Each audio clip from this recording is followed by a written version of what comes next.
All right, so I thought that I would review these answers with you verbally since we've been doing this silent lecture thing, and some of you might actually enjoy hearing me go over it a little bit. So I have a funny story to tell about this. Is when I was taking this class a long time ago, they did know about hypovolemic thirst, and our professor, the professor that I had, the way he started classes, we would always have to be very quiet when he walked in. Okay.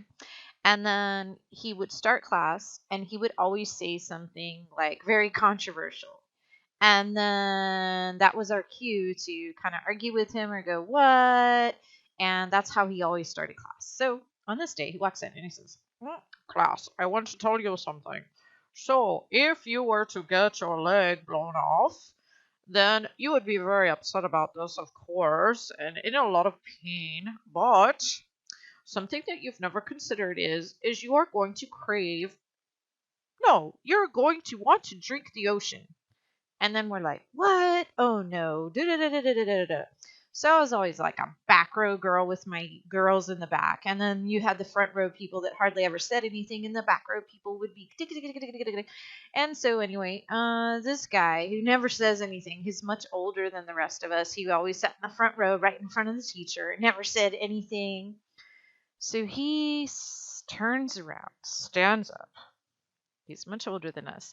And he says, "Class, I know you like to mess around with the teacher, but for once I have something to say in support of the teacher to try to help you understand this." Is he pulls up his pants leg and he shows us that he has an artificial limb. And he says, "I did get my leg blown off in Vietnam." And we're like, "Oh my gosh, that's so terrible."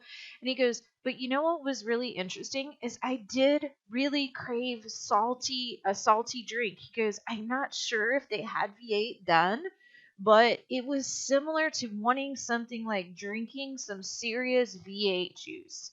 I had this overwhelming urges. I didn't care about anything else but salt." So then the professor says, "Thank you so much." He goes, "Mm-hmm."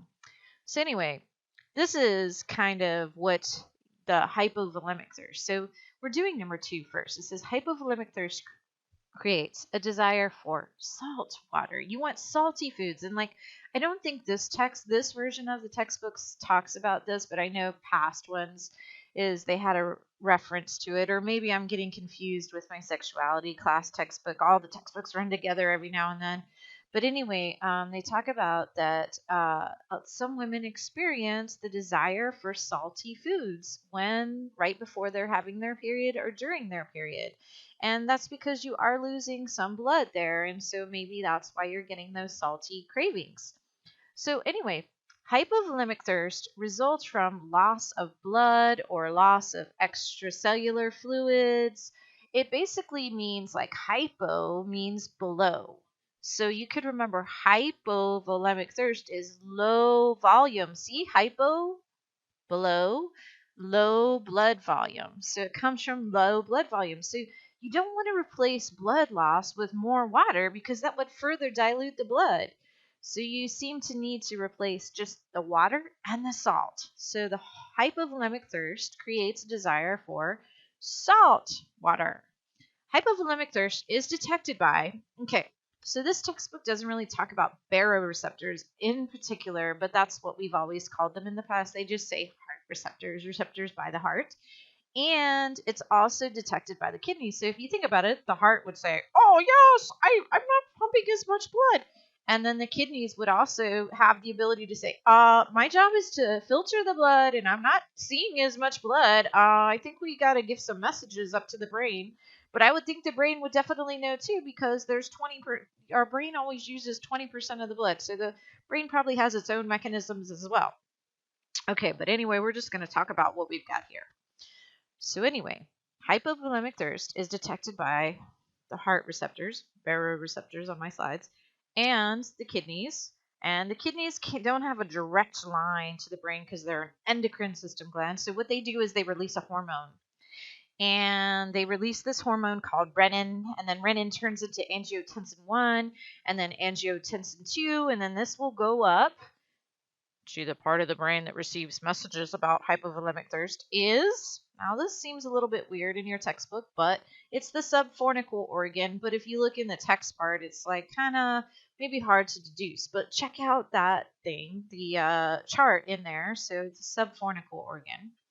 Okay, so the part of the brain that receives messages about hypovolemic thirst is called the subfornical organ. Ooh, let's look at this again. Hypo means below. Hypovolemic is low blood volume thirst. And then sub is also below. So low, low, low. And then osmotic thirst is O, O, O.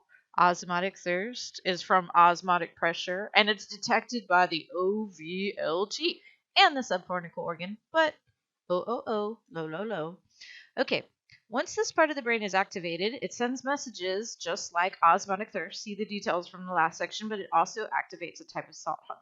So it sends messages to those daggone lateral preoptic nucleus that says, go find water. And it sends messages to the supraoptic and paraventricular nucleus, and they send a message down to the posterior pituitary gland, hey, release some vasopressin. The vasopressin goes down to the kidneys and it says retain water.